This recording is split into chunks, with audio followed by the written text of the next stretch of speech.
Os evangélicos já são 1/3 dos eleitores no Brasil. Em 2018, votaram em peso em Jair Bolsonaro. Votei no Bolsonaro pela proposta. Deus, pátria, família. Muito obrigado. Pela visão que ele tinha sobre os princípios da família. E a família está definido na Bíblia?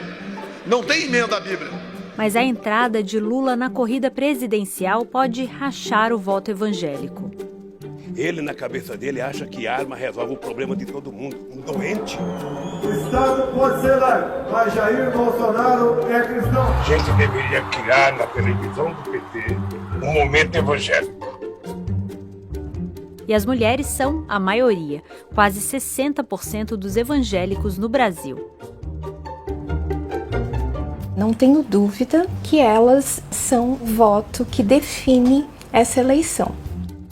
Para entender o que move esse eleitorado, vamos viajar ao Rio de Janeiro, Brasília, Salvador e São Paulo.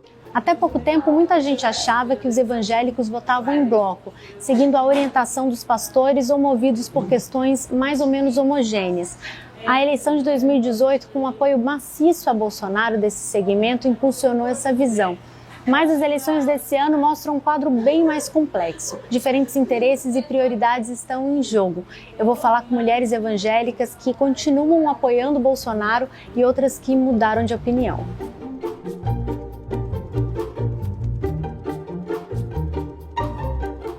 A cara típica do evangélico no Brasil é feminina, negra e jovem. 58% são mulheres, 59% são pretos ou pardos e mais de 60% têm entre 14 e 44 anos. É o caso da Alexia. Vamos chamar Pedro porque ele carrega. Aos 22 anos, ela já é pastora da Igreja Neopentecostal Sarando a Terra Ferida, em Belford Roxo, no Rio de Janeiro. Em 2018, votou em Jair Bolsonaro. Percebi que no Bolsonaro alguém de punho firme, alguém que queria lutar pela igualdade e lutar pela família, lutar pela causa. Porque sabemos muito bem que a família é a base de tudo. Bíblia deixou de ser um livro? Lê quem quer. Acredite quem quer. Quem não acredita, o que nós podemos fazer? Tenta evangelizar. E todo o povo da esquerda, eles tentam disfarçar a imposição com a necessidade do povo, como o ativismo LGBT. E amar não olha a cor, amar não olha status, amar não olha a situação. Quem ama se entrega, quem ama faz. Então Dorcas pega. Eu não sou contra os gays, de jeito nenhum.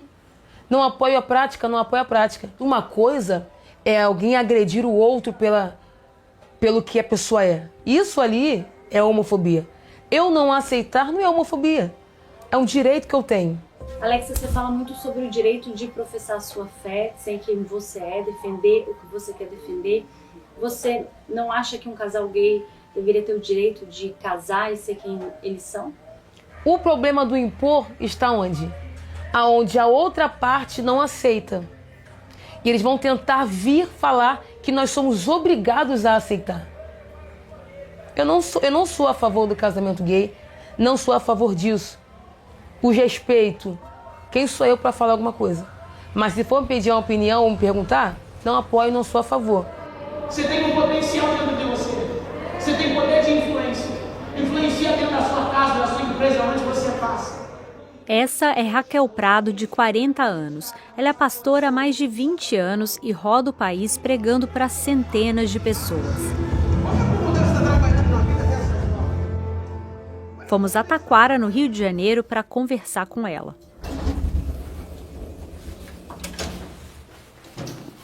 Assim como a Alexia, Raquel está entre os quase 70% de evangélicos que votaram em Bolsonaro.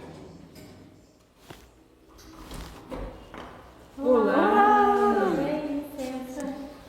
Fiquem à vontade. Raquel, na eleição de 2018, das mensagens do presidente Bolsonaro, na época candidato Bolsonaro, o que mais te atraiu para ele, assim, o que mais te interessou?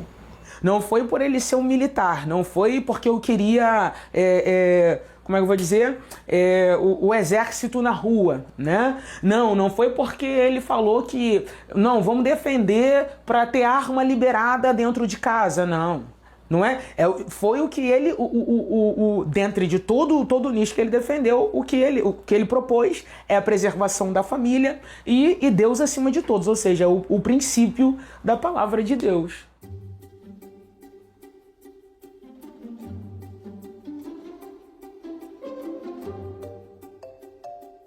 De que maneira você enxerga que a família está ameaçada e que precisa ser garantida? Eu vejo pessoas entrando para a faculdade, jovens entrando para a faculdade e famílias perdendo seus filhos por causa das ideologias esquerdistas que se aplicam lá dentro, que se obrigam lá dentro. Pessoas mudadas, transformadas. Perdendo de que forma? Perdendo a sua identidade, sendo roubada a sua identidade por uma ideologia criada, uma mutação, que eu chamo de mutação. Eu não chamo daquilo que é original. A ideologia que você pode fazer o que quer, que você pode fazer o que quer e não assumir suas consequências. Eu faço o que quero, vivo do jeito que quero.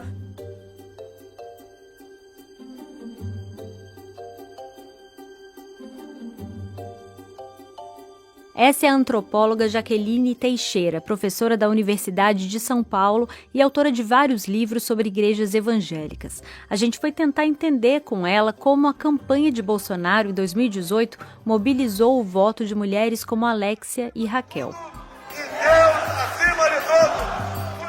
Essa palavra de conexão com a política é a família. A gente está falando de mulheres que majoritariamente são responsáveis por suas famílias. Quando chega alguém candidato à presidência da República que diz que de fato vai construir uma linguagem de políticas públicas que beneficia a família, não tinha dúvida que o risco seria ganhar o voto desse contingente de mulheres negras. Mas a gente também foi encontrar a Tatiana, que mora em Santíssimo, no Rio de Janeiro, e que tem uma visão diferente da de Alexia e Raquel. Ela é influenciadora digital e frequenta a Igreja Assembleia de Deus desde criança. Com mais de 300 mil seguidores no TikTok e quase 90 mil no Instagram, ela ganhou popularidade com vídeos de humor que desmistificam estigmas sobre evangélicos. Que as pessoas têm uma visão de crente, tipo assim, não, tu não usa coque, tu é crente mesmo? Tatiana conta que pensou em votar em Bolsonaro em 2018 quando ouviu dizer que tinha um candidato que falava muito em Deus e na defesa de valores cristãos, mas mudou de opinião depois que uma professora na escola recomendou que ela pesquisasse mais sobre ele. Numa dessas minhas pesquisas, eu vi que ele não... tudo que ele dizia e fazia não estava encaixando. O que ele fazia era uma coisa, o que ele falava era outra. Em nome de Cristo, a minha saudação a todos os senhores e senhoras. E aí eu falei, não, peraí. Por que um cara que está falando que segue Jesus vai lá simplesmente falar que a mulher não tem o direito de igualdade porque o homem está acima dela?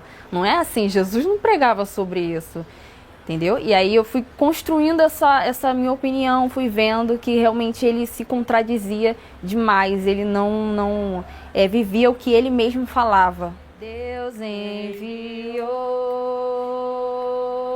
seu Filho amado. A fé evangélica é central na vida da família da Tati. A mãe era missionária, o pai pastor e a irmã lidera o grupo de jovens.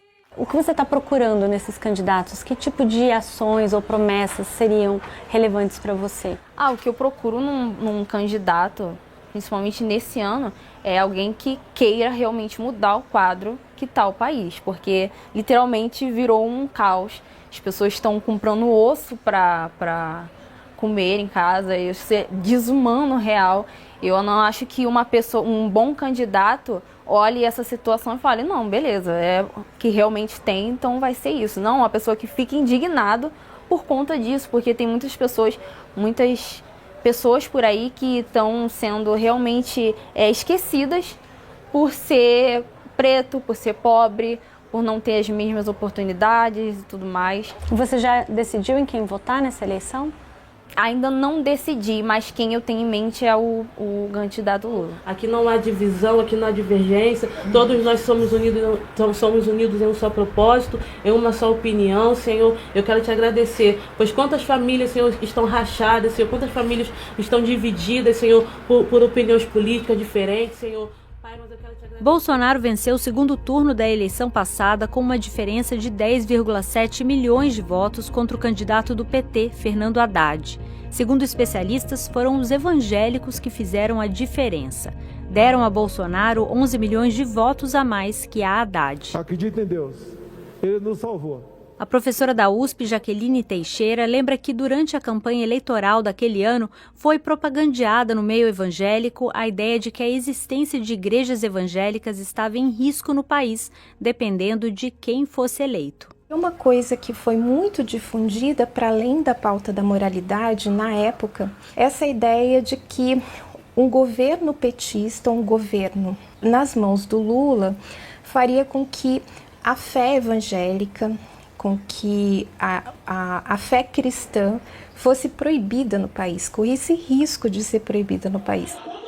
Quando você é uma mulher responsável por sua família, que habita numa região periférica do país, que não tem acesso ao Estado e que tem acesso a uma igreja que coloca, né, que te ajuda, que é o seu ponto de contato, de assistência e de associação civil, se você começa a perceber que isso vai ser colocado em risco, você não vai apostar nesse voto. Você vai apostar na candidatura que está dizendo que vai proteger isso.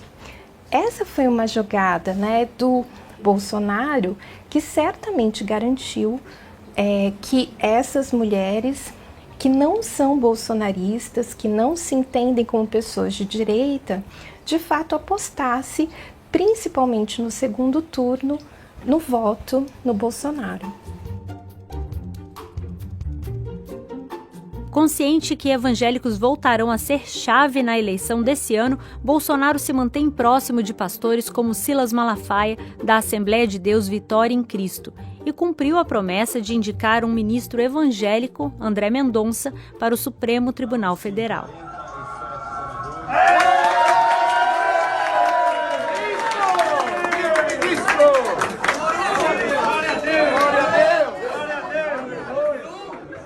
Mas outros candidatos também estão centrando esforços em conquistar o voto evangélico.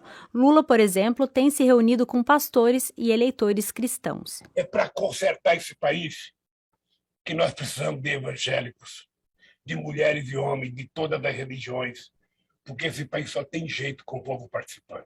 E esse esforço em capturar o voto evangélico faz todo sentido. Nos anos 70, os evangélicos eram só 5% da população. Hoje são 30%. E, segundo projeções, podem ultrapassar a população católica, ser maioria no país, em cerca de 10 anos. Eu estou aqui na frente do Templo de Salomão, em São Paulo, que foi construído pela Igreja Universal e inaugurado em 2014. Cada pedra da parede do templo e também do piso do templo lá dentro foi trazida diretamente de Israel. O custo total da obra chegou a 680 milhões de reais. A magnitude desse prédio já dá um indicativo da força do crescimento evangélico no Brasil. Mas é olhando os bairros de periferia, as pequenas cidades do interior e as favelas que a gente mais percebe a expansão das igrejas neopentecostais. Então, a igreja evangélica tem essa comunicação mais diferenciada, um pouco mais jovem. Ninguém quer algo sem graça, né? Acho que tirando esse lado muito formal, não porque tem que falar assim, não, a gente fala normal. Jesus era simples, essa simplicidade da forma da comunicação e o jeito que é direto, essa pode ser, sim, uma das áreas do porquê do crescimento desse favoritismo. Esse culto teve mais de 3 horas de pregação e orações num domingo à noite, com igreja repleta de jovens. Não é só o estilo mais informal de pregar e orar que explica a expansão dos evangélicos no Brasil.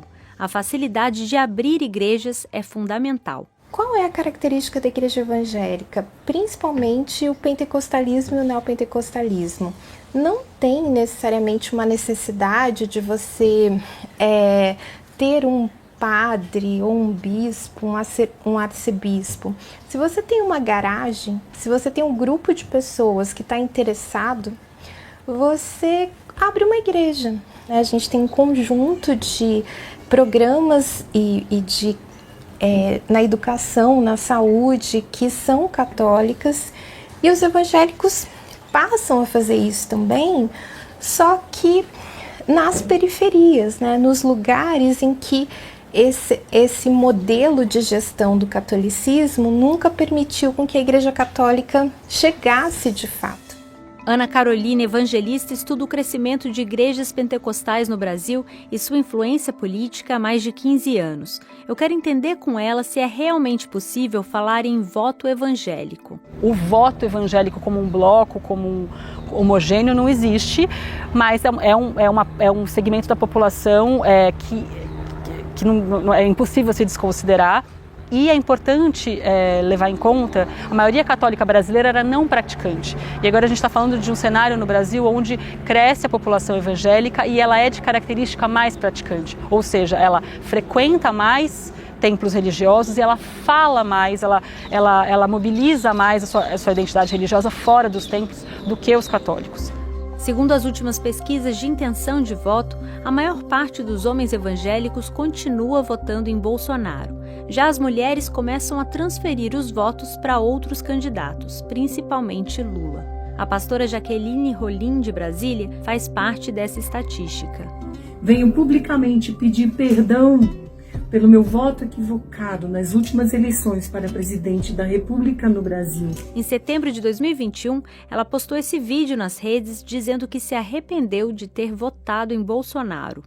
Quando o Lula foi eleito em 2013, a primeira vez, foi uma festa. Só que logo ele começou a negociar com o pessoal da direita. Só que quem gostava das ideias que ele pregava antes, como trabalhadores, ficou decepcionado, que foi o meu caso. Eu fiquei muito decepcionada, né? E aí me senti traída. Sou Marina Silva, sou mulher, negra, sou casada, mãe de... Na eleição passada, Jaqueline votou em Marina Silva no primeiro turno. No segundo, se viu obrigada a escolher entre o PT e Bolsonaro. E não concordava com o Bolsonaro, mas também não o conhecia, porque quando eu me senti traída, eu me alienei. Foquei só na igreja, só em coisas espirituais, não quis mais saber de política, não queria me envolver mais e tal. Escolhi lá, sem compromisso, sem conhecimento, falei que eu vou arriscar, não me importo mais. E adotei uma bandeira, que é uma passagem bíblica, João 8,32. E conhecereis a verdade, e a verdade vos libertará. Quem sabe, né, ele está fazendo uso do nome de Deus aí, usando o versículo, quem sabe ele faz alguma coisa, pelo menos, por causa de princípios cristãos. Qual foi o momento em que você, observando o governo do presidente Jair Bolsonaro, se arrependeu e decidiu, inclusive, gravar um vídeo pedindo desculpas? Durante a pandemia. E lá ele começou a falar, imitando alguém que estivesse morrendo de Covid, sem ar. E ele imitava. Quando você estiver sentindo falta de ar, falta de ar, você vai para o hospital. Eu tenho bronquite asmática, eu sei o que é ficar sem ar. E isso me doeu. E eu entendi que ele estava agindo com impiedade, sem nenhuma piedade por pessoas.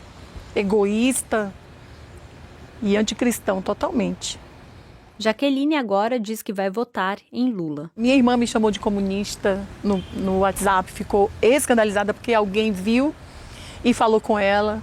Os lugares onde eu já preguei, as pessoas ficaram muito escandalizadas e me abandonaram. Hoje eu voto no Lula porque é o único dos candidatos que se apresentam que correspondem às necessidades do povo, do trabalhador, do pobre. Jaqueline, agora o ex-presidente Lula não chegou a ser inocentado.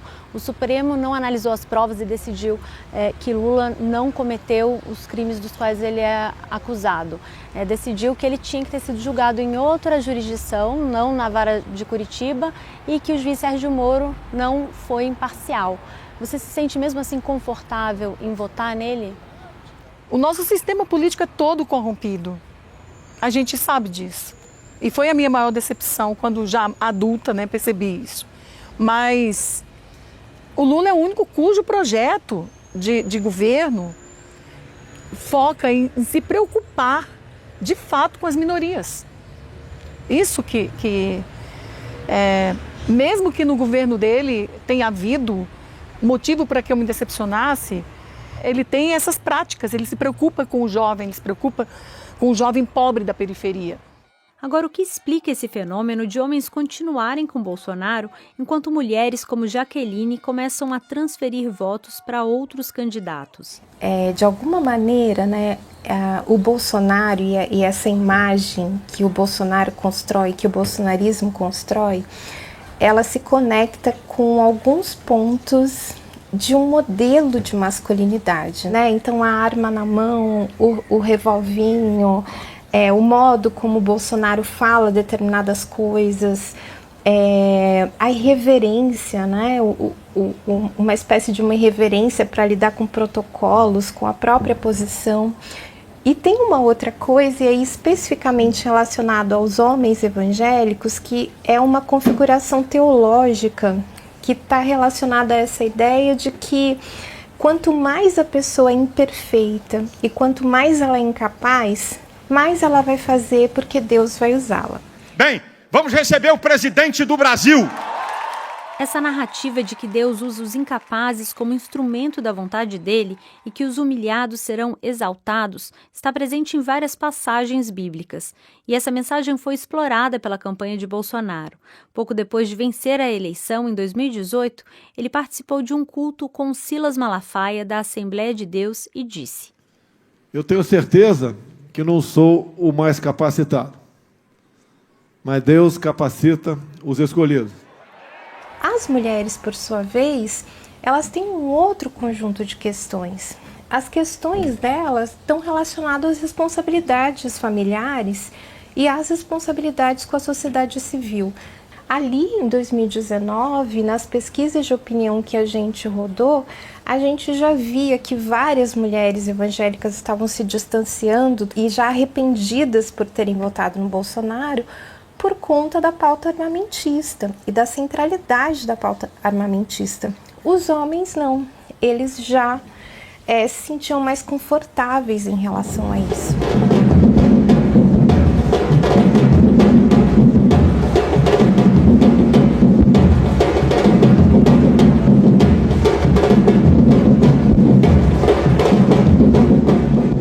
Em 2018, Jair Bolsonaro ganhou no segundo turno do candidato do PT, Fernando Haddad, em todas as regiões do país, menos aqui no Nordeste.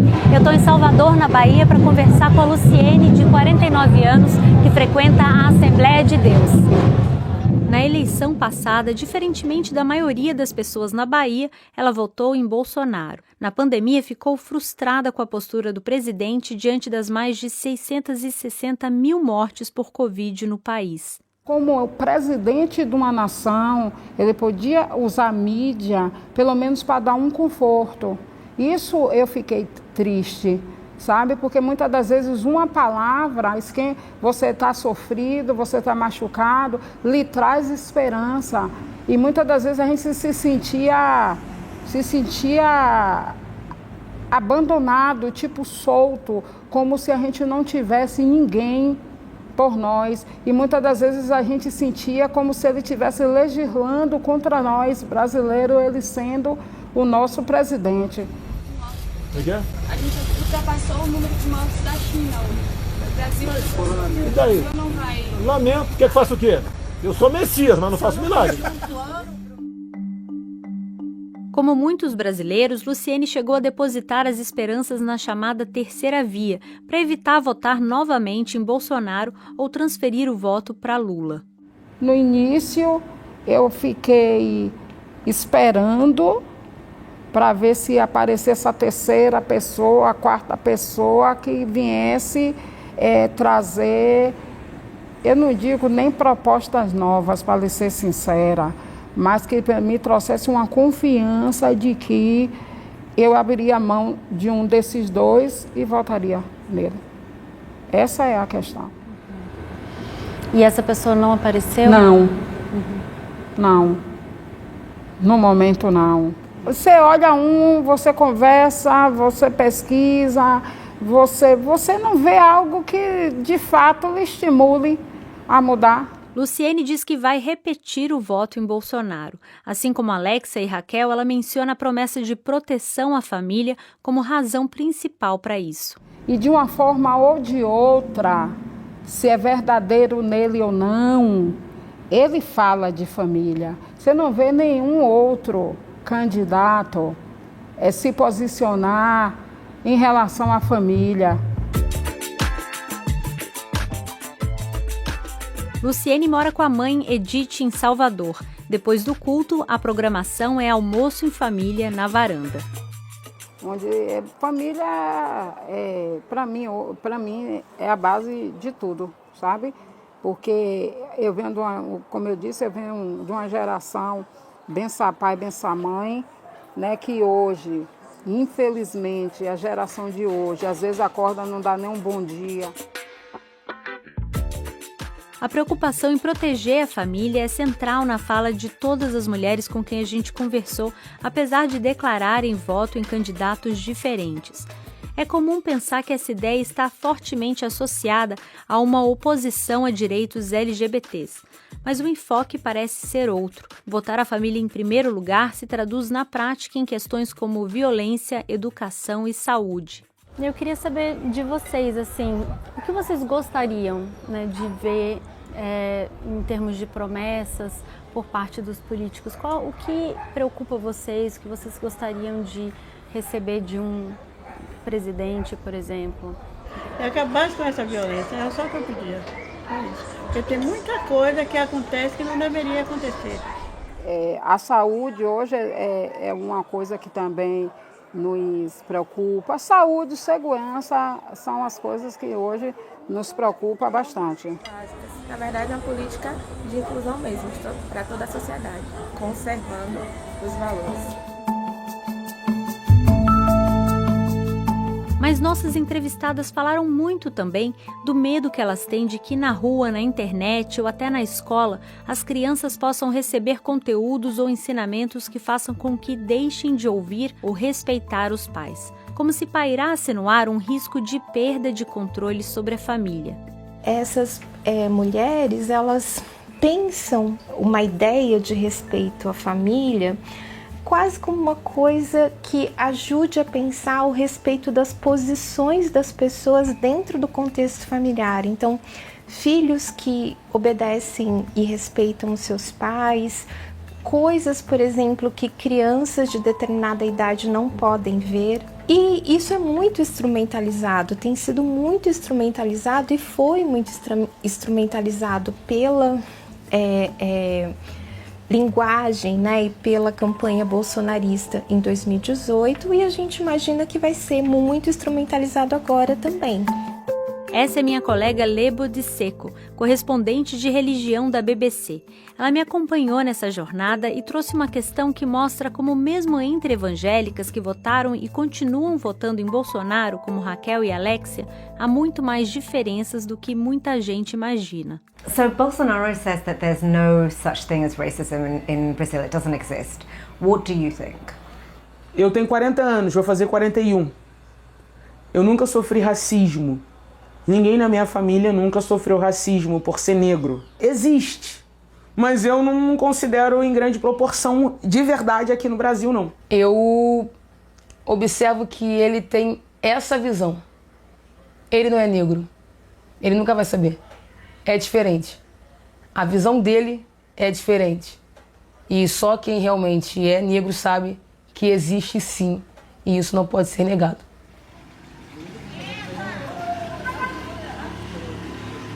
Alexia conta que no dia a dia vive o racismo na pele. Certa feita, minha mãe com meu irmão pegaram um ônibus. Meu irmão, acho que tinha uns 4 anos de idade. Ela colocou ele no colo dela e a perna dele bateu numa senhora que estava no lado da mãe.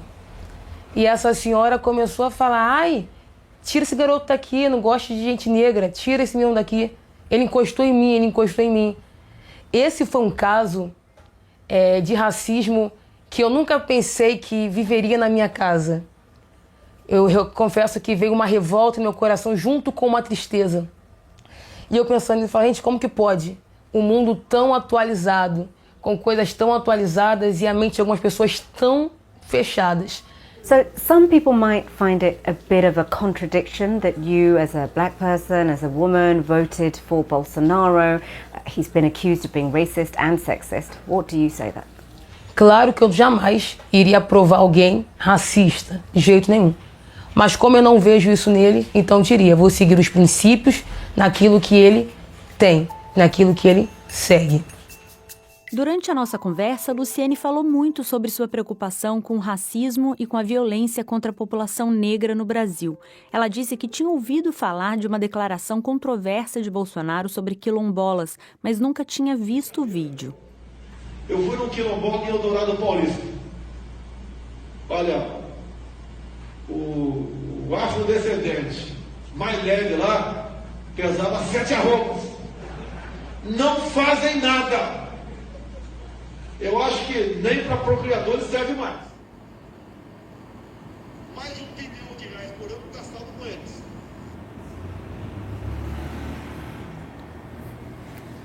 Eu acho que aí é mais esse jeito assim dele meio grosseiro, sabe, de tratar as coisas. É difícil, com certeza, a gente ouvir uma situação dessa dita de seres humanos. Não é fácil a gente, ser humano, ouvir falar de outro ser humano de maneira tão pejorativa que não serve nem para procriar. Então é muito complicado. Se a gente for olhar por esse parâmetro, a gente não vai votar em ninguém. Entende? A questão é que ele se expõe. A gente não sabe se o Lula tem esse mesmo pensamento. Porque ele não se expõe.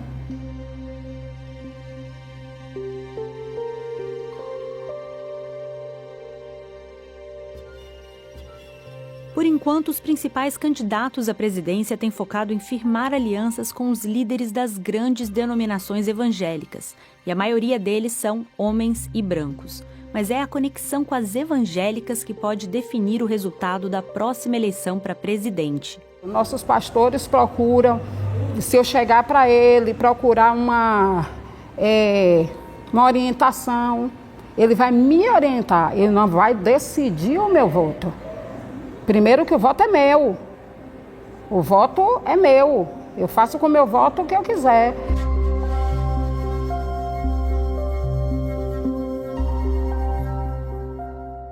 Vai ter mais chances de vencer o candidato que souber ouvir e responder às preocupações de mulheres como Luciene, Alexia, Jaqueline, Raquel e Tatiana.